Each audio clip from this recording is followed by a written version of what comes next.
to come over here and meet you all and probably spread some awareness of the good work which you are doing in जो Manipal hospital में अच्छा काम कर रही है. We would like to highlight and probably get people to know that this kind of work is being done in this hospital. So that's the whole purpose of coming here, and just to highlight, having seen so many patients from this area, we would like to highlight some of the problems which we see and how we can improve upon the outcome of treatment of these patients who come from this part of the country.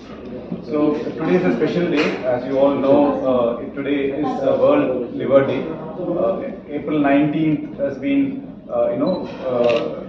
observed as a World Liver Day. This is mainly to spread awareness जो liver का disease बीमारी के बारे में ज़्यादा तक जानकारी देने के लिए और अवेयरनेस बनने के लिए एक दिन मनाया जाता है.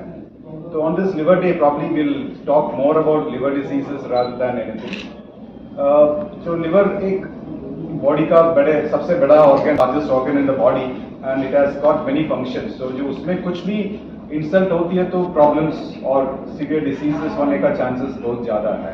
तो हमारा इस देश में देखिए तो 4 चीज़ें लिवर के लिए ज़्यादा हानिकर होता है. उसमें सबसे ज़्यादा प्रॉब्लम ये जो अल्कोहलिक लिवर डिजीज और अल्कोहलिक डिजीजेस है. जब पेशेंट्स अल्कोहल एक्सेस अमाउंट्स में लेती है तब ओवर ईयर्स 5 साल 7 साल के बाद ऐसे जो एक्सेस अमाउंट्स में पीती है तब लिवर को डैमेज होना शुरू हो जाता है. ये जो कंटिन्यू करती है पीना कंटिन्यू करती है तब लिवर डिफरेंट स्टेजेस में जाती है. पहला अल्कोहलिक फैटी लिवर होता है, उसके बाद फाइब्रोसिस बनती है और एक स्टेज के बाद वो परमानेंट डैमेज होता है, लाइक फाइब्रोसिस और सिरोसिस बन जाता है. उसके बाद दारू छोड़ने के बाद भी ये बीमारी वापस नॉर्मल नहीं बनता है.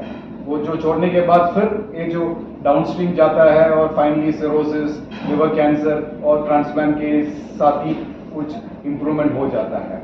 तो इसलिए ये चीज़ जानना बहुत ज़रूरी है कि अल्कोहल जो कंज्यूम करती है वो एक लिमिट में लेना बहुत ज़रूरी है. जो छोड़ना बहुत अच्छा है लेकिन जो लेती है उसको एक सेफ ड्रिंकिंग लिमिट रखना बहुत ज़रूरी है. तो आप पूछेंगे कि क्या लिमिट क्या होगा जो सेफ लिमिट. तो इसमें जो WHO अभी रिसेंटली जो पब्लिश किया आर्टिकल्स में बता रही है कि कुछ भी डोज कुछ भी अमाउंट में जो टॉक्सिक है, जो अल्कोहल टॉक्सिक है, छोड़ना ही अच्छा होगा. लेकिन जो ले रही है उसमें भी जो एक लिमिट रखना चाहिए. तो आइडियली 4-7-8 ड्रिंक्स के ऊपर हफ्ते में लेना बहुत अच्छा नहीं है. एक यूनिट मतलब एक कैन 350 ml ऑफ बियर या 100 ml ऑफ वाइन या एक 40-30 उसके ऊपर लेना वो इतना अच्छा नहीं है. और ये जो रेगुलरली कंज्यूम करते हैं तो डेफिनेटली लिवर को प्रॉब्लम हो जाएगा.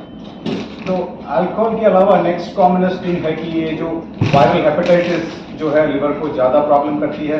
हेपेटाइटिस बी और सी दोनों बड़ा इन्फेक्शन है जो लिवर में. उसमें क्या प्रॉब्लम है कि ये जो वायरस कुछ सिम्टम्स नहीं देती है इनिशियली कुछ साल के लिए. कोई इन्फेक्शन लिवर का कोई सिम्टम्स नहीं देती है तो मरीज को पता नहीं चलता है कि ये वायरस बॉडी में है. तो ऐसे चलते चलते कुछ साल के बाद जो परमानेंट डैमेज हो जाता है. तो ये जानना है तो रेगुलर चेकअप बहुत ज़रूरी है. मतलब जो ये वायरस के लिए सब लोग जो जांच करना बहुत ज़रूरी है. जब भी हम हेल्थ चेकअप करती है तो ये दोनों वायरस हेपेटाइटिस बी और सी के लिए जांच करना बहुत ज़रूरी है. और है तो उसके लिए दोनों के लिए अच्छी तरह का ट्रीटमेंट है. वो ट्रीटमेंट लेने से बीमारी एकदम बंद कर सकती है और फ्यूचर डैमेज और लिवर कैंसर को बंद कर सकती है. और एक और तीसरा प्रॉब्लम जो है हम देखती है कि कॉमनली देख रही है कि वो अल्कोहलिक, इसके अलावा ये जो ड्रग इंड्यूस्ड लिवर प्रॉब्लम्स है. मतलब जो हम दवाई देती हैं जो दुकान से डायरेक्ट के डॉक्टर के जाने के बिना डायरेक्टली हम दुकान से लेती है. वो पेन किलर्स हो सकती है, एंटीबायोटिक्स हो सकती है. वो सब अनसुपरवाइज्ड मेडिसिन लेने से ये जो लिवर को हानिकर हो सकती है. जो क्लासिक एग्जाम्पल्स जो टीबी का दवाई, जो कोई काफ़ी पेन किलर्स, ये सब चीज़ें लिवर को डैमेज करती हैं. अभी ट्रेंड हो गया कि जो ऑनलाइन से दवाई खरीदो, जो so called Ayurveda drugs, homeopathy drugs, आप ऑनलाइन से डॉक्टर के प्रिस्क्रिप्शन बिलो डायरेक्टली मंगा लो और खा लो. ये सो कॉल्ड आयुर्वेदिक मेडिसिन भी लिवर को खराबी करती है। हम काफ़ी लोगों को देखा है जो आयुर्वेदिक और या other medicine alternative forms of medicine लेने से लिवर को ज़्यादा प्रॉब्लम आती है। तो हम नहीं बोल रहे कि आयुर्वेदा और होम्योपैथी अच्छा बुरा है, वो भी अच्छा स्ट्रीम है, लेकिन जो पेशेंट्स जो मेडिसिन ले रही है वो डॉक्टर के कंसल्ट करके उसको लेना बहुत बहुत ज़रूरी है। वो बहुत इंपॉर्टेंट है, वो हाईलाइट करना बहुत इंपॉर्टेंट है। आप मीडिया लोग जो ये इंफॉर्मेशन डिसेमिनेट करने से काफ़ी लोगों को इसी से हम सेव कर सकती हैं। और फोर्थ इंपॉर्टेंट कॉज जो अभी राइस में है, जो ज़्यादा लोगों में देखती है, लाइफस्टाइल डिजीजेस है। अभी हमारा जो सोसाइटी में काफ़ी चीज़ बदल गया है, एक्सरसाइज बिल्कुल नहीं है, people are very very busy, तो उसके लिए टाइम नहीं मिलती है, एक्सरसाइज नहीं करती है, मीन सब होम डिलीवरी आती है तो मूवमेंट भी कम रहती है। तो इसकी वजह से people are getting more obese, they are getting overweight, और उसके साथ साथ ये बैड फूड हैबिट से फैटी लिवर नाम की एक बीमारी जो है वो बहुत प्रोपोर्शन में दिख रही है। लाइक कोरोना पैंडेमिक, ये भी एक पैंडेमिक जैसा हुआ है काफ़ी लोगों में, all over the country we see, but in this part also we see a lot of people with this problem. तो इसमें जो ज़्यादा कार्बोहाइड्रेट फूड, ज़्यादा ऐसे फैटी फूड लेने से ये प्रॉब्लम्स कंपाउंड होता है। इसके साथ विदाउट एक्सरसाइज ये मोस्टली डायबिटिक पेशेंट्स में, लॉन्ग स्टैंडिंग डायबिटिक पेशेंट्स में ज़्यादा देखती हैं।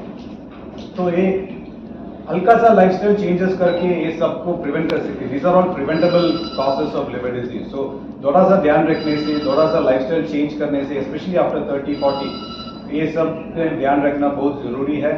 एंड ये डायग्नोज किया तो ये इसको गुड ट्रीटमेंट ऑप्शन है, लाइफस्टाइल मॉडिफिकेशन और मेडिसिन से इसको पूरा वापस नॉर्मल बन सकती है। लेकिन आगे बढ़ने से कुछ स्टेज के बाद इसको पूरा सिरोसिस बन जाता है और आगे कुछ नहीं बन कर सकती है। तो इट्स वेरी इंपॉर्टेंट, वो जो रेगुलर हेल्थ चेकअप, ऐसे हेपेटाइटिस बी और सी के बारे में बोला, उसमें कोई सिम्टम्स नहीं आती है, फैटी लिवर में भी कोई सिम्टम्स नहीं आती है। और जब हम अल्ट्रासाउंड करती है, देखती है और डॉक्टर्स भी बोलती है कोई प्रॉब्लम नहीं है, सबको ऐसे है, don't worry about it, but ऐसा नहीं है। इसको प्रॉपर इंपॉर्टेंस देना बहुत ज़रूरी है।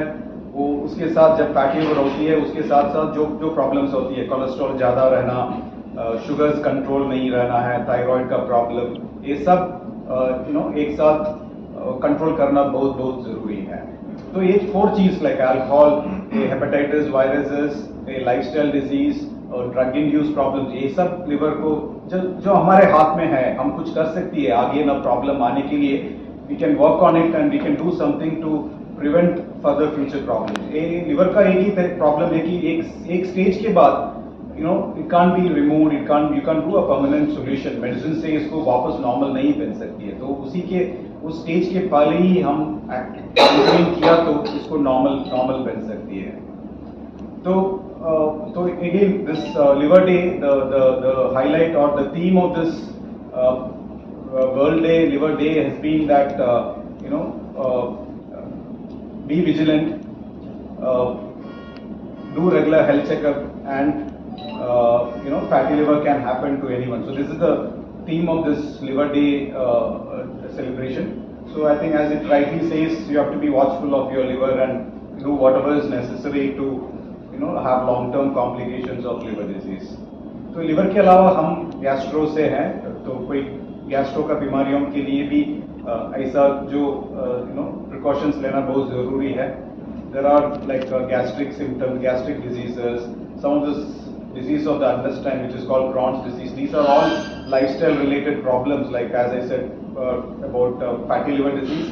ये जो बीमारियां भी, जो Crohn's disease, inflammatory bowel disease, ये भी जो इसी जैसा प्रॉब्लम्स है. तो ये लाइफस्टाइल थोड़ा ध्यान रखिए, ये सब चेंज करने से काफ़ी गैस्ट्रो और इंटेस्टाइनल लिवर डिजीज के लिए अच्छा होगा. तो before I conclude, I would like to emphasis about our hospital. Like we are the largest, one of the largest hospital जो कर्नाटका में है. हमारा department gastro department one of the biggest departments है. हम उधर मोस्टली अराउंड 1500 थेरापेटिक और diagnostic procedures करती हैं. We are all equipped with all latest equipments to deal with many all the gastro and liver related problems. हमारे साथ हम 5 gastroenterologist है, एक पीडियाट्रिक गैस्ट्रोएंटरोलॉजिस्ट, एक हेपेटोलॉजिस्ट है, उसके साथ साथ हमारा पास 3 सर्जिकल ट्रांसप्लांट सर्जन्स और 2 सर्जिकल गैस्ट्रोएंटरोलॉजिस्ट है. We are also backed by a good team of interventional radiologists. We have a state-of-the-art ICU, and काफी बीमारियों के लिए एक solution हो सकती है. Like there are some diseases called achalasia cardia, जो यंग पेशेंट्स में, यंग और मिडिल एज पेशेंट्स में खाने के लिए दिक्कत होती है, तो उसमें खाना अंदर जाना बहुत मुश्किल रखता है. तो उस पेशेंट्स में ये जो अक्लेशिया कार्डिया नाम की एक बीमारी होती है, वो अवेयरनेस बहुत पुअर है, तो काफी लोगों अनडायग्नोज करके ऐसे चलते रहती है. डिपार्टमेंट में सर्जन्स हैं, फिजिशियंस हैं, इंटरवेंशनल रेडियोलॉजिस्ट हैं, और फिर उसके साथ हमारा गैस्ट्रो और लिवर का आईसीयू के डॉक्टर्स भी हैं. तो बेसिकली जब पेशेंट हमारे पास आते हैं, उनको तो पता नहीं रहता है कि उनको फिजिशियन से ट्रीटमेंट लेना है या सर्जन से, या उनको और कोई एडवांस प्रोसीजर की जरूरत है. तो हमारे मणिपाल कॉम्प्रिहेंसिव लिवर केयर में ये खासियत है कि जो पेशेंट उनके सिम्टम को लेकर किसी के पास भी आए पहला, उसके असेसमेंट के बाद he gets channelized to that respective specialist. So that's the most important thing. तो इसके बदौलत हम कर्नाटका के सबसे बड़े गैस्ट्रो डिपार्टमेंट हैं, और फिर सबसे ज़्यादा एडवांस प्रोसीजर्स भी करते हैं, और हम लोगों ने लास्ट ईयर सबसे ज़्यादा लिवर ट्रांसप्लांट भी किया है विद एक्सेलेंट रिजल्ट्स. तो मैं डॉक्टर राज ने बताया आपको कि लिवर डिजीजेस क्यों होता है. 4-5 इंपॉर्टेंट रीजंस हैं, और I just want to emphasise on one particular aspect. जो फैटी लिवर डिजीज होता है, तो वेस्ट बंगाल और नॉर्थ ईस्ट के पेशेंट्स में हम लोगों ने बहुत ज़्यादा दिखा है इसको. So more than 40-50% of liver problems are because of fat in the liver, and this causes fatty liver disease and liver cirrhosis because of NAFLD, which is non-alcoholic fatty liver disease induced cirrhosis. तो ये क्यों होता है, ये इसका कारण doctor राज ने बताया है. So important things are exercise, diet and alcohol. अगर थोड़ा सा भी फैटी लिवर हो, जेनेटिक प्रेडिस्पोजिशन फैटी लिवर के लिए, तो थोड़ा अल्कोहल लेने पर भी लिवर को बहुत ज्यादा डैमेज हो जाता है. So basically in liver what happens is, if you have 2 reasons for damage, 2 and 2, it does not add up to 4. 2 and 2 becomes 22. So exponential damage होता है. तो so we see lot of patients.